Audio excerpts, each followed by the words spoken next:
ఓ సేవకుడు నాకు బాగా స్నేహితుడు. ప్రతి సంవత్సరం నేను అక్కడ మీటింగ్కి వెళ్తాను. 3 రోజులు సభ. ఆ ప్రాంతంలో కొన్ని ప్రాంతాల్లో మీటింగ్ జరిగితే ప్రతి మీటింగ్ ఈటింగ్తో ముగించబడాలి. కొన్ని ప్రాంతాల్లో ఉన్న సాంప్రదాయం ఏంటంటే ఈటింగ్ లేకుండా మీటింగ్ లేదు, మీటింగ్ లేకుండా ఈటింగ్ లేదు. మీటింగు ఈటింగు 2 సమపాలలో జరగాలి. సరే, మీటింగ్ అయిపోయింది. మీటింగ్ అయిపోయిన తర్వాత అందరికీ భోజనాలు. ఈ భోజనాలు చేసేటప్పుడు ప్రజల కన్ను ఎట్టుంటుందంటే కాకి కన్ను. కాకి కన్ను అంటే తినేది ఇంతే కానీ ఇస్తరాకులు మాత్రం ఇంత కనపడాలా.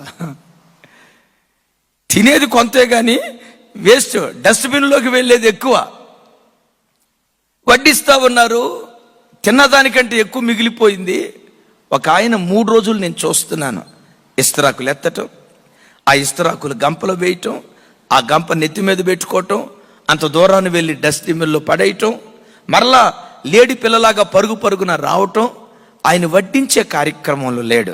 అన్ని పనుల కంటే అతి హీనమైన పనిని ఎన్నుకొని ఇస్తరాకులు ఎత్తి ఈ టబ్బులో వేసి ఆ టబ్బు నెత్తి మీద పెట్టుకొని డస్ట్బిన్లో వేస్తున్నాడు. నేను చూస్తూ ఉన్నాను, దేవా ఎంత మంచి మనసు కదయ్యా అయ్యింది. అందరూ పాటలు పాడటానికి పరిగెత్తుతారు, వాయిద్యాలు వాయించడానికి పరిగెత్తుతారు, నాలాంటి నిష్ప్రయోజకుడు ప్రసంగం చేయటానికి పరిగెత్తుతాడు. ఏమండి, స్టేజ్ మీద కనపడటానికి ప్రజలు పరిగెత్తుతారు. ఈయనెవరో అత్యల్పమైనటువంటి పరిచర్య, నేను కొన్ని ఇస్తరాకులు ఎత్తే పరిచర్య. నిజంగా ఎంత దీనుడో కదా ప్రభు అని ఆయనను చూసి 3 రోజులు నా మనసు పరవశించింది అని చెప్పడంలో సందేహం లేదు. 3వ రోజు మీటింగ్ అయిపోయింది. ఇక నేను ఆ నైట్ బయలుదేరి వెళ్ళాలి. ఆ దైవ సేవకుడు ఇస్తరాకులు ఎత్తి ఆయన తీసుకొని వచ్చాడు. ఆ పాస్టర్ గారు అన్నాడు, అన్నా ఈయన ఎవరు తెలుసా అన్నాడు. నాకు ఒకటి తెలుసు. ఏం తెలుసు అన్న మీకు? ఇస్తరాకులు ఎత్తేవాడు, ఇది తెలుసు అన్న. ఈయన సంగతి మీకు తెలుసా? నాకేం తెలుసు అన్న, మీరు చెప్తే కదా తెలిసేది, నాకేం తెలియదు అన్నా అన్న. ఏమన్నాడు తెలుసా? ఈయన ఎవరో తెలుసా? ఎంఆర్ఓ, మండల రెవెన్యూ ఆఫీసర్. ఎవరి గురించి నువ్వు చెప్తున్నావయ్యా? ఈ 3 రోజుల మీటింగ్లో విస్తరాకు ఎవరు ఎత్తారో, ఆ సాంబారు అన్నం మైల అదంతా ఒంటి మీద పడుతున్న నెత్తి మీద విస్తరాకుల బట్ట ఎత్తుకొని ఆ డస్ట్బిన్ దగ్గరికి పరిగెత్తుకుంటా వెళ్ళాడే, ఒక పనివాడిగా పనిచేసాడే. ఈయన సాధారణమైన వ్యక్తి కాదు, మండల రెవెన్యూ ఆఫీసర్. ఎంత గొప్ప స్థాయిలో ఉన్నా నా దేవుని మందిరానికి వచ్చినప్పుడు మాత్రం ఒక పరిచారకుడిగా పనిచేస్తాడన్నా. ఆ సేవకుడు కళ్ళెమ్మటి నీళ్లు పెడుతూ ఏం చెప్పాడు తెలుసా? అన్నయ్య, ఈయన మా మందిరానికి రాకమునుపు మా మందిరపు స్థితి వేరు, ఈయన మా మందిరానికి వచ్చిన తర్వాత మా మందిరపు పరిస్థితులే వేరు. ఈయన అడుగుపెట్టాడు, అడుగుపెట్టిన నాటు నుండి మా సంఘం క్రమశిక్షణకు మారుపేరుగా ఉంది. ఈయన అడుగుపెట్టిన నాటు నుండి సంఘంలో ఉన్న ప్రజలు సమయానికి ఆరాధనకు రావటం ప్రారంభించారు. ఈయన అడుగుపెట్టిన నాటు నుండి ఎన్నో నూతన కుటుంబాలు మందిరానికి రావటం ప్రారంభించాయి. నేను అడిగాను, ఏంటయ్యా ఈయన భక్తిలో ఉన్న విచిత్రం? ఏడుస్తూ అంటాడు సేవకుడు, ఈయన మా మందిరంలో అడుగుపెట్టిన తర్వాత మా మందిరం బాగుపడిందన్నా, మా సంఘం బలపడిందన్నా, మా విశ్వాసులు ఆత్మలు బలపడ్డారన్నా. ఈయన మందిరంలో అడుగుపెట్టిన తర్వాత సంఘం క్రమశిక్షణకు మారుపేరైంది. ఈ రాత్రి లైవ్లో వాక్యం వింటున్న సహోదరుడా, నీవే మందిరానికి వెళ్తున్నావో నాకు తెలియదు, నేను అడగను కూడా. కానీ ఈ రాత్రి నేను అడిగే ప్రశ్న, నీవు వెళ్తున్న మందిరానికి నీవు ఆశీర్వాదంగా ఉన్నావా? మందిరాన్ని బాగు చేసే విషయంలో ప్రధాన భూమిక నీ కుటుంబం పోషిస్తుందా? నీ ఇల్లు మందిరాన్ని బాగు చేసే ఇల్లా, మందిరాలను చెడగొట్టే ఇల్లా? సావును బాగు చేసే కుటుంబమా, అదే సావును పాడు చేసే ఓ భ్రష్ట కుటుంబంగా ఒకవేళ రాత్రి నీ కుటుంబం ఉందా? ఈ లైవ్లో వాక్యం వింటున్న తమ్ముళ్ళారా, ఒక్క క్షణం నా వైపు చూడండి రా. ఈ రాత్రి వాక్యం వింటున్న తల్లులారా, ఒక్క క్షణం నా వైపు చూడండి అమ్మా.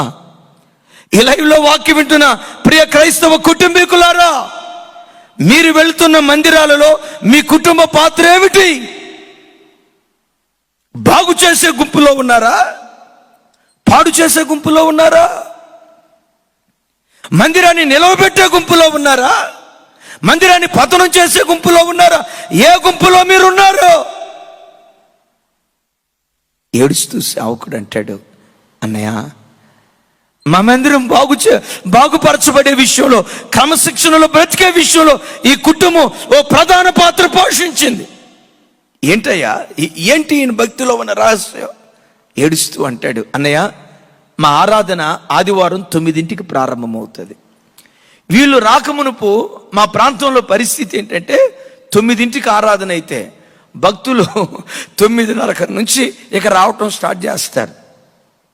ఇంట్లోనే ఉండి ఇంకా పాటలేగా, సాక్ష్యాలు కూడా స్టార్ట్ కాలేదుగా, సాక్ష్యాలు స్టార్ట్ అయినప్పుడు ఇంట్లో బయలుదేరదాలే, చర్చికి వెళ్ళేసరికి వాక్యం స్టార్ట్ అయింది. వాక్యానికి ముందు ప్రజలు వస్తారన్నా ఏడుస్తా చెప్పేవాడిని, అయినా సమయానికి మందిరానికి రండి, మందిరానికి సమయానికి రావటం అలవాటు చేసుకోండి. ఉద్యోగాలకు 10ంటికి ఉద్యోగం అయితే 9:45 పంచి కొడతారు కదా. పిల్లలను స్కూల్కి పంపించేటప్పుడు 8 గంటలకు స్కూల్ అయితే 7:30 ఇంట్లో నుంచి బయలుదేరి 7:50 కల్లా వాడిని స్కూల్కి పంపిస్తారు కదా. వీటన్నిటి విషయంలో సమయపాలన ఎంత ఖచ్చితంగా ఉన్నప్పుడు మందిర విషయంలో ఎందుకయ్యా మీరు ఇట్లా ఉంటున్నారు, ఇట్లా ఉండొద్దని చేతులెత్తి దండం పెట్టి ఏడుస్తూ చెప్పేవాళ్ళు, వినేవాళ్ళు కాదన్నా. మరేమైందయ్యా, ఈ ఎంఆర్ఓ గారు మందిరానికి రావటం ప్రారంభించిన తర్వాత ఎవరొచ్చినా రాకపోయినా ఖచ్చితంగా 8:45 వస్తాడన్నా. వచ్చి ఎక్కడ కూర్చుంటాడో తెలుసా? ఆయనకి మోకాళ్ళ నొప్పి, నడుము నొప్పి వేవి లేవు, ఆరోగ్యవంతుడు. ఎక్కడ కూర్చుంటాడో తెలుసన్నా? అందరికంటే ముందు వరుసలో కూర్చొని మోకాళ్ళుని 8:45 నుండి 5 నిమిషాలు తక్కువ 9 గంటల వరకు 8:55 వరకు మోకరించి ఏడుస్తాడన్నా. దేవా, ఈ ఆదివారం ఆరాధనలో మీ మహిమను చూడాలి, పరిశుద్ధాత్మ ప్రసన్నతను, పరిశుద్ధాత్మ తాకిడిని నేను అనుభవించాలి.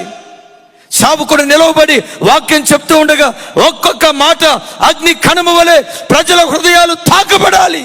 సావుకుడిని అభిషేకించయ్యా, నిలవబెట్టయ్యా అని అన్నయ్య 8:45 వచ్చి ఏడుస్తా ప్రార్థన చేస్తా.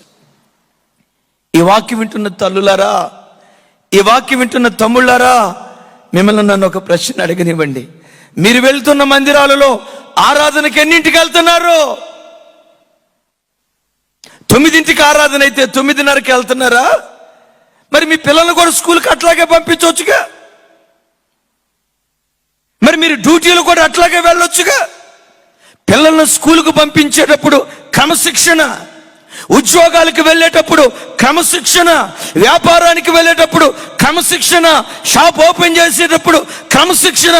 వీటన్నిటి విషయంలో క్రమశిక్షణగా బ్రతికిన నీవు మందిరానికి వచ్చే విషయంలో క్రమశిక్షణ నువ్వు తప్పావు అంటే నువ్వు అక్రమస్తుడివి కాదా? క్రమం తప్పిన వాడివి కాదా?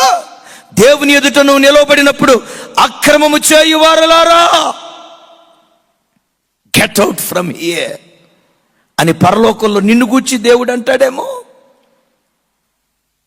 ఎన్నింటికి మీరు మందిరానికి వెళ్తున్నారు? ఎన్ని గంటలకు ఆరాధన అయితే ఎన్ని గంటలకు మీరు హాజరవుతున్నారు? ఒక్కసారి బెడ్లారా ఆలోచించండి. ఆయన చెప్తా ఉంటే నా మనసు ఉప్పొంగుతూ ఉంది. ఇస్తరాకులు ఎత్తే ఆయనలో ఎంత చరిత్ర ఉందా, ఎంత మర్మయుక్తమైన అనుభవాలు ఉన్నాయా నేను వింటా ఉన్నాను. అన్నయ్య మోకరిస్తాడు. అన్నయ్య వాక్యం చెప్తున్నంతసేపు, ఆరాధన అయిపోయినంతసేపు ఫోన్ ముట్టుకోడు అన్నయ్య, ముట్టుకోడు అన్నయ్య. ఆయన వచ్చిన తర్వాత మా సంఘంలో ఉన్న ప్రజలంతా ఆయన ఊరు భాషలో చెప్పాడు. ఖచ్చితంగా ఆరాధనలో ఎంత డిసిప్లైన్గా కూర్చుంటాడో అన్నయ్య. నా ఎదురు ఎప్పుడు నిలవబడినా 2 చేతులు కట్టుకొని, అసలు ఆయన అట్లా నిలవబడతా ఉంటే నా కాళ్ళు చేతులు వణుకుతాయి. నేను 10వ తరగతి కూడా పాస్ కాలేదన్నా.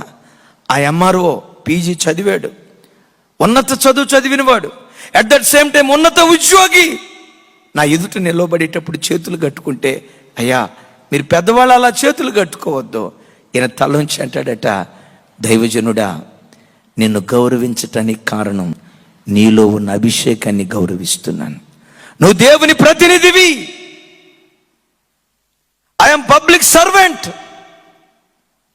నేను ప్రజల ప్రతినిధిని, గవర్నమెంట్కి ప్రతినిధిని. వింటున్నారా?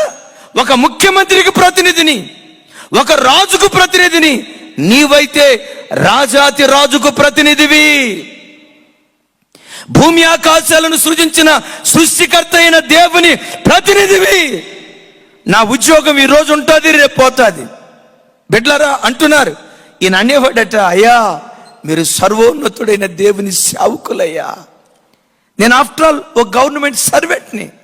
మీరెట్టా ఆఫ్టర్ ఆల్ అవుతారయ్యా? ఎంఆర్ఓ మీ ర్యాంక్. ఆఫ్ కోర్స్ లోకంలో ఇది గొప్పదై ఉండొచ్చు, కానీ దేవుని నియమావళిలో సువార్తను ప్రకటించు వారి పాదములు పర్వతముల మీద సుందరములు అని రాయబడి ఉంది కదయ్యా. మీ పాదధూళికి కూడా నేను కన్నీళ్ళు విడుస్తా. అసలు ఆయన మాట్లాడే మాటలు చూస్తూ ఉంటే సంఘ బిడ్డలంతా నిశ్చేష్టులై ఆయనను బట్టి అందరూ వాళ్ళలో వాళ్ళు అనుకున్నారంట, ఆయన ఎంఆర్ఓ ర్యాంకులో ఉండి 9ంటికి ఆరాధన అయితే 8 గంటల 45 నిమిషాలకు వస్తున్నాడు. మనకేం మాయదార రోగం 9:30కి వెళ్ళటానికి? వాళ్ళు మాట్లాడుకున్న మాటలంట. ఆ పల్లెటూరులో ఉన్న కొంతమంది అనుకున్నారంట, ఎంఆర్ఓనే 8 గంటల 45 నిమిషాలకు వస్తూ ఉంటే మనకు ఆలు లేదు సూలు లేదా? ఆలు లేదు సూలు లేదు, ఏమి లేదు. మనకెందుకు ఈ పడాయ్? మనకెందుకు ఈ డాబికత్వం? వాళ్ళు అనుకున్నారు, ఎంఆర్ఓనే ఇంత ఖచ్చితంగా ఉంటే మన బతుకు జడ, మనం ఎందుకు సమయానికి వెళ్ళకూడదు? ఆయనను చూసేట మందిరంలో ఉన్న ప్రజలు 4 నెలల తర్వాత 9ంటికి ఆరాధన ప్రారంభించేసరికి మందిరం నిండిపోయేదట. ఆయన అడుగు పెట్టాడయ్యా. ఆయన మందిరంలో కానుక ఇవ్వటం, దశాంశం ఇవ్వటం, మందిరంలో పరిచర్య చేయటం అందరూ చూసి ఆయనను పోలి. మందిరంలో పని అంటే 50 మంది యవనస్తులు పరిగెత్తుకొని వస్తారు. ఎంఆర్ఓ ర్యాంకులో ఉన్న ఆయనే ఇలా దీనుడిగా పరిచర్య చేస్తే చివరికి మెట్టుకి ఏం చెప్పాడు తెలుసా? మా మందిరం బాగుపడుటలో ఈ కుటుంబం ప్రధాన పాత్ర, ప్రధాన భూమిక పోషించింది. నా బిడ్డలారా, ఆయన అడిగితే, ఎందుకయ్యా ఎంత దీనుడిగా పరిచర్య చేశావు, ఎందుకు చేస్తున్నావు అంటే ఆయన ఏమన్నాడు తెలుసా? అయ్యా, నేను ఎంఆర్ఓ అవటానికి మా అమ్మా నాన్న పుణ్యం ఊరకే పోలేదయ్యా. వాళ్ళు చేసిన పుణ్యమే నన్ను ఈరోజు ఎంఆర్ఓగా నిలవబెట్టింది. ఏంటయ్యా మీ అమ్మా నాన్న చేసిన పుణ్యం? ఈరోజు ఈ సేవకుడి దగ్గర నేనేం చేశాను? నా చిన్నతనంలో మా అమ్మ నాన్న మా గ్రామంలో మా సేవకుడికి అలా చేసేవాళ్ళయ్యా. పరిశుద్ధులకు చేసిన పరిచర్య మర్చిపోవుటకు దేవుడు అన్యాయస్తుడు కాదు కదయ్యా. మా తల్లిదండ్రులు సేవకుడికి చేసిన దాన్ని దేవుడు జ్ఞాపకం చేసుకొని నన్ను ఎంఆర్ఓగా నిలవబెట్టాడు. అయ్యా, ఈ పరిచర్య చేయటంలో కూడా నాకు ఒక స్వార్థం ఉంది, ఇస్తరాకులు ఎత్తటంలో కూడా నాకు ఒక స్వార్థం ఉంది. ఏంటయ్యా నీ స్వార్థం అన్నా? నవ్వుతూ అంటాడు, మా అమ్మా నాన్న పుణ్యం నాకు ఆశీర్వాదంగా మారింది కదా, మరి చెప్పండి, మరి నేను పరిచర్య చేస్తేనే కదా నా పిల్ల ఆశీర్వదించబడేది. నా ఎంఆర్ఓ ర్యాంక్ నా పిల్లలను నిలవబెట్టదు, నా స్టేటస్ నా బిడ్డలను నిలవబెట్టదు. నా దేవుని మందిరాన్ని బాగు చేసే విషయంలో ఎంత ప్రధాన భూమిక పోషిస్తానో అది నా పిల్లల పిల్లలకు, నా పిల్లల పిల్లలకు ఇది ఆశీర్వాదంగా నా దేవుడు మారుస్తాడు. ఈరోజు వాక్యం వింటున్న క్రైస్తవుడా, నీ ఇంటిని బాగు చేయటానికి నువ్వు నడుం కట్టుకున్న దానికంటే దేవుని మందిరాన్ని బాగు చేయటానికి నువ్వు నడుం కట్టుకుంటే నీ పుణ్యం ఊరకే పోదయ్యా. నీ పుణ్యం ఊరకే పోదయ్యా. నీ పిల్లల పిల్లలకు అది ఆశీర్వాదంగా మారుతుంది.